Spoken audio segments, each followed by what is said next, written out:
منازل الفقہ اصول ثلاثہ کا پہلا درس تھا اور آج دوسرا درس ہے۔ امام محمد بن عبدالوہاب تمیمی رحمہ اللہ بسم اللہ الرحمن الرحیم کی بات فرماتے ہیں کہ لوگوں جان لو، اللہ تم پر رحم کرے کہ ہمیں 4 چیزوں کو جاننا ضروری ہے۔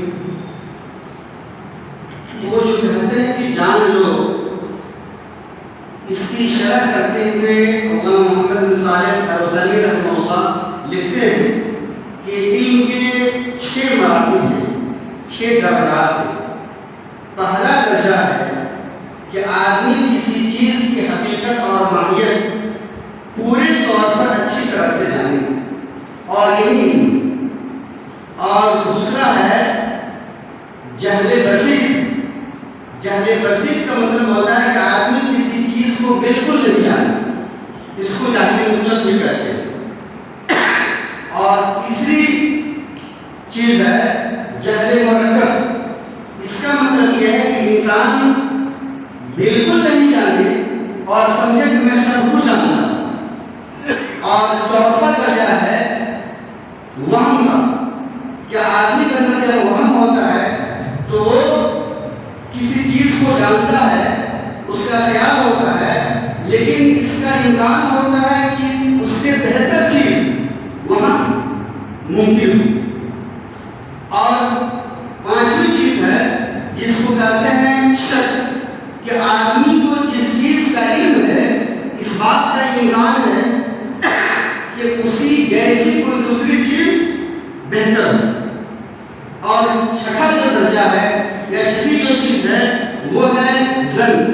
ظن کا لفظ کب یقین کے معنی میں بھی استعمال ہوتا ہے۔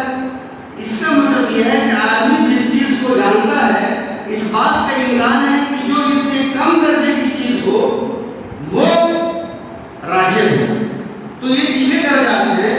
جو پہلی چیز جو بیان کی گئی کہ علم کا مطلب ہوتا ہے کہ آدمی کسی چیز کو اچھی طرح سے مکمل طور پر جانے۔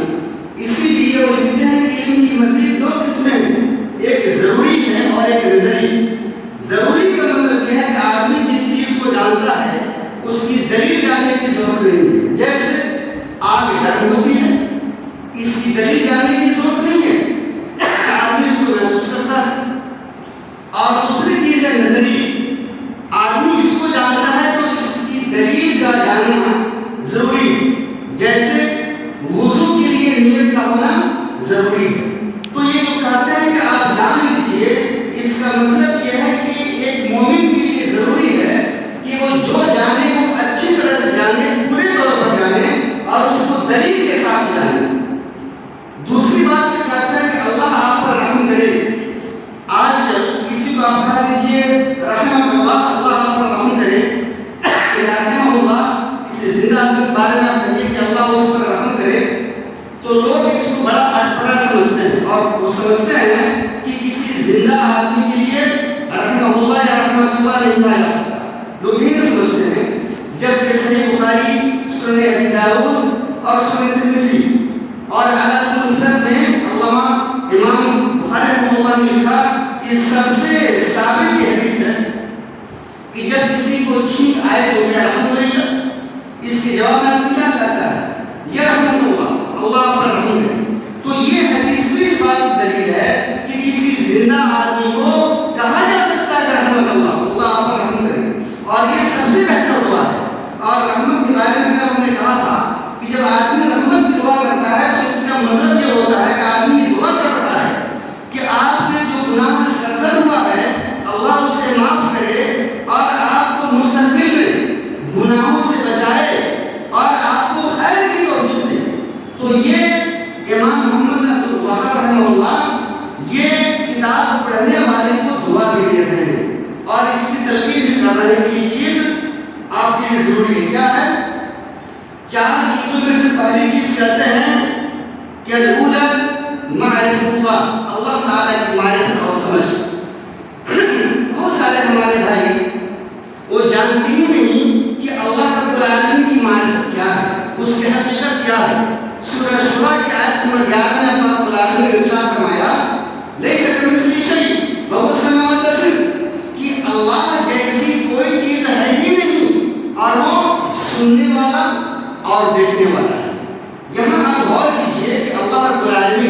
خالق ہے، پوری دنیا کو پیدا کرنے والا ہے، اور ہم سبھی اس کے مخلوق ہیں۔ اس اللہ کو چھوڑ کر جتنی چیزیں دنیا کے اندر ہیں وہ سبھی مخلوق ہیں۔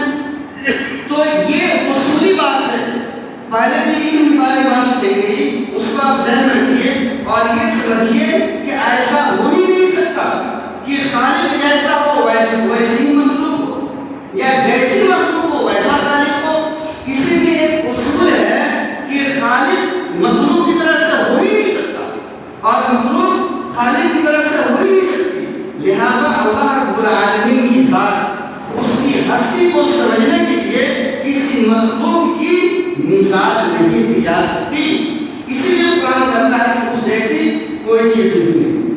دوسری بات یہ اللہ رب العالمین بارے میں ہمیں آپ کو جاننا ہے کہ جیسے آج کل لوگ کہا دیتے ہیں، کل ہم لوگ ایک میٹنگ میں بیٹھے ہوئے تھے، وہاں بھی ایک صاحب نے کہا کہ ہم لوگ اللہ کو حاصل اور ناصر جان کر کے ایسا سمجھتے ہیں۔ میرے بھائیوں، اللہ رب العالمین کہاں ہے؟ سورہ طٰہٰ کی آیت نمبر 5 میں اللہ تعالیٰ نے ارشاد فرمایا الرحمن علی العرش استویٰ، کہ اللہ تعالیٰ عرش پر مستوی ہے، عرش پر جلوہ فروز ہے، عرش پر بلند ہے، عرش پر وہ قائم ہے۔ تو عرش کہاں ہے؟ ساتوں آسمانوں کے اوپر عرش ہے، یعنی اس عرش پر اللہ تعالیٰ ہے اور اللہ تعالیٰ سے اوپر کوئی چیز نہیں ہے۔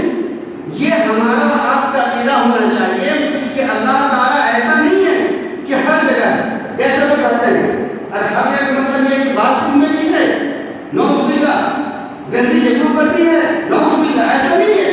اللہ تعالیٰ کی ذات سورہ طٰہٰ کی جو آیت کریمہ آیت نمبر 5 ہے، اس طرح کی کئی آیات ہیں قرآن کے اندر جو بتاتی ہیں کہ اللہ تعالیٰ عرش پر مستوی ہے، عرش پر جلوہ فروز ہے، اس کی ذات، اس کی شخصیت عرش پر مستوی ہے۔ یہ ہمیں اور آپ کو عقیدہ رکھنا چاہیے۔ تو یہ ہے اللہ تعالیٰ کی دوسری معنی۔ ایک ہے کہ اس جیسی کوئی چیز نہیں ہو سکتی ہے، دوسری چیز یہ جاننا ہے کہ اللہ تعالیٰ عرش پر مستوی ہے، عرش پر بلند ہے، اور تیسری چیز کہ اللہ رب العالمین نے اس دنیا کے اندر جو حکم دیا اس کو ہم کیسے سمجھیں؟ کیسے مانیں کہ ہم نے کہا کہ عرش پر بلند ہے، مستوی ہے، جلوہ فروز ہے یا قائم ہے، تو اس کے بعد کیسے ہے؟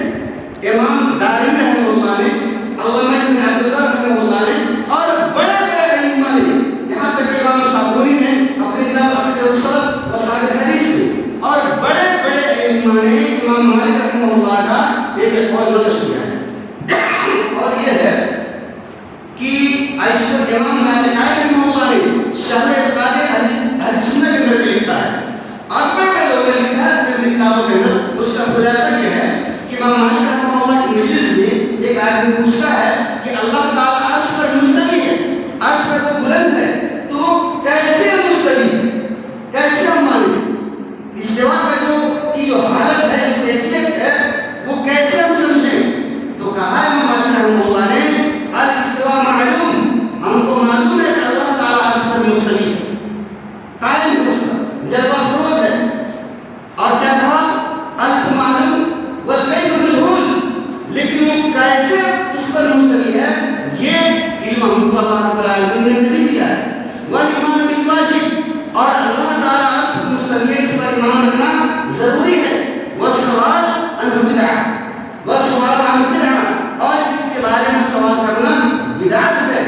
گویا قرآن میں جتنا ہمیں بتایا ہے اس پر ایمان رکھنا ہے، اور ایسی چیز جس پر قرآن نے خاموشی اختیار کیا ہے اس پر سوال کرنا، اسے پریدنا، یہ ایمان کے منافی ہے۔ اسی لیے امام مالک رحمہ اللہ نے بعد میں حکم دیا اور ان حکم سے اس آدمی کو مجلس سے نکال دیا گیا۔ تو یہ ہمیں اور آپ کو عقیدہ رکھنا ہے کہ اللہ تعالیٰ عرش پر مستوی ہے، لیکن وہ کیسے مستوی ہے اس کی حقیقت ہمیں نہیں معلوم، کیونکہ اللہ نے اور اللہ کے نبی نے ہم کو نہیں بتایا۔ ایک اور چیز اللہ تعالیٰ کی معرفت میں جاننا ہے کہ ہمیں اللہ رب العالمین سے سب سے زیادہ محبت کرنی ہے، اور اللہ رب العالمین کا جو دین ہے مذہب اسلام وہی برحق ہے، اس کے بغیر کوئی بھی شخص آخرت میں نجات نہیں پا سکتا۔ اور اللہ رب العالمین نے جتنے رسولوں کو بھیجا، جتنے نبیوں کو بھیجا، ان سب کا دین ایک تھا، دین اسلام، البتہ ان کی شریعتیں الگ الگ نہیں ہیں۔ اللہ رب العالمین سے دعا ہے کہ اللہ تعالیٰ ہم سب کو